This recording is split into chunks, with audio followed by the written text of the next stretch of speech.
उन्होंने वीडियो में कहा कुछ शरारती बच्चों ने जो प्रोटेस्ट किया, गंदी गंदी गालियां दी, कर नहीं किया कि जो हुआ गलत हुआ, हम इसका सही विचार करेंगे। पिछले 10 साल से कई बार ऐसी बड़े बड़े कॉम्पिटिटिव जो एग्जाम है इनकी पेपर लीक की घटना सामने आई।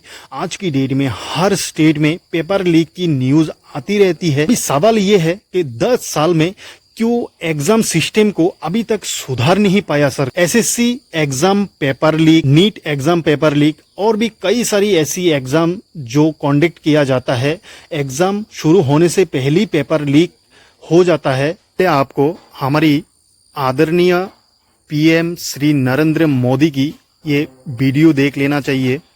जंतर मंतर पर जो कुछ भी हुआ देश और दुनिया ने देखा है।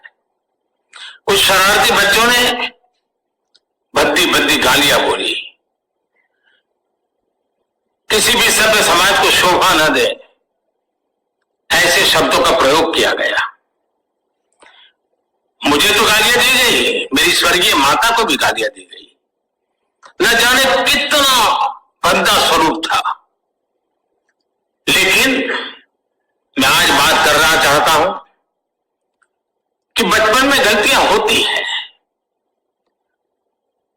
और बचपन में गलतियों से सुधरने का अवसर भी होता है, और यही तो बचपना है। और इसलिए मैं समाज के अंदर जो आक्रोश है उसको भली भांति समझ सकता हूं।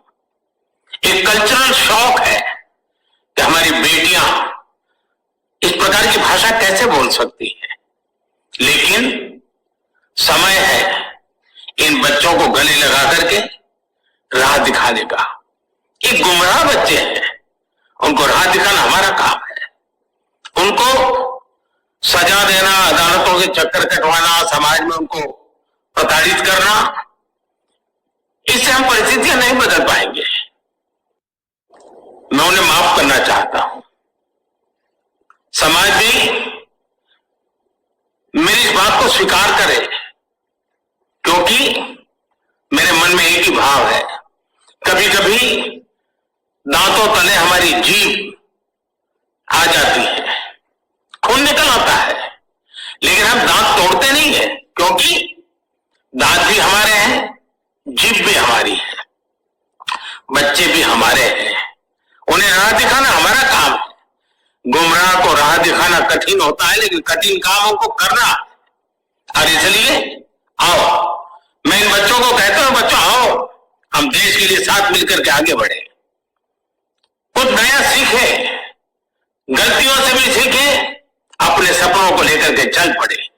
देश बहुत आगे बढ़ रहा है, आगे बढ़ने वाला है, और आपका भी आगे बढ़ना निश्चित हो, यही मेरा सपना है।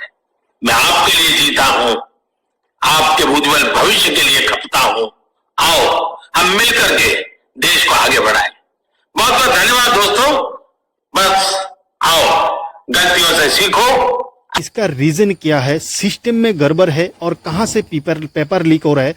गवर्नमेंट क्यों नाकाम हो रहा है? अभी सवाल दिल्ली में जब प्रोटेस्ट हुआ, एजुकेशन मिनिस्टर की इस्तीफा मांगा गया। अगर गलती नहीं है सरकार की तो मिनिस्टर क्यों इस्तीफा दिया? अगर सरकार सही है तो इसका सही जवाब पब्लिक के सामने क्यों नहीं आया? आपको एक सवाल पूछना चाहता हूं, क्या देश यंग जनरेशन के बिना आगे बढ़ सकता है? आज हमारी देश की यंग जनरेशन की फ्यूचर ही खतरे में है। देश की एजुकेशन सिस्टम में इतनी बड़ी घोटाला, क्या सरकार इस घोटाले की नाकामयाबी सरकार की जिम्मेवारी था कि इसको सुधारने की, और इसकी मेन जड़ कहां पर है निकालने की? बीते 10 वर्षों में कई बार ऐसी पेपर लीक की घटना सामने आई।